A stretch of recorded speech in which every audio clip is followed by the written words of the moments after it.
Il n'y a rien de plus américain que de parler des impôts trop élevés.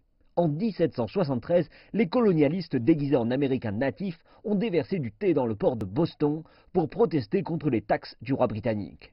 Et en 2017, on les entend à nouveau. Merci beaucoup. Vous voulez seulement d'importantes baisses d'impôts. C'est ce que vous voulez, et c'est pourquoi vous devenez si sauvages. Les Républicains ont dévoilé leur plan de réforme de l'impôt qui inclut la réduction de la taxe sur les entreprises passant d'un des taux les plus élevés au monde, 35%, à un peu moins de 20%. Nous avons abandonné notre avantage compétitif à d'autres pays, mais cette époque est révolue. Nous ne capitulerons plus. Et dans ce cadre de travail, nous allons réduire drastiquement la taxe commerciale. Ainsi, les entreprises américaines et les travailleurs américains pourront battre nos concurrents étrangers et commencer à gagner de nouveau. Les multinationales comme Apple ont caché leurs profits à l'étranger pendant des années pour éviter ces impôts sur les entreprises trop élevés.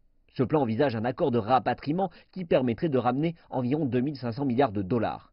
Le plan total est de simplifier un système de taxes hautement complexe et très lourd, de réduire les failles et de ne prélever que 25% sur les petites entreprises, tout en réduisant le fardeau pour la classe moyenne et les familles les plus modestes. Mais les démocrates ne sont pas de cet avis. Ils espèrent qu'ils peuvent parler ainsi et tromper le peuple américain. Nous ne les laisserons pas faire.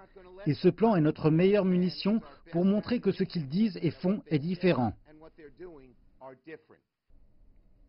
Un calcul initial du Comité pour un budget fédéral responsable indique que ce plan pourrait coûter quelques 2200 milliards de dollars sur 10 ans, qui devrait être combiné avec une dette accrue et des dépenses en baisse. L'un des pères fondateurs de l'Amérique, Benjamin Franklin, avait dit « Rien ne peut être dit avec certitude à l'exception de la mort et des impôts ». Et aujourd'hui ajoute une nouvelle incertitude. Entreprendre une réforme majeure de l'impôt demandera un immense talent politique face à la complexité et à la montagne de choix politiques.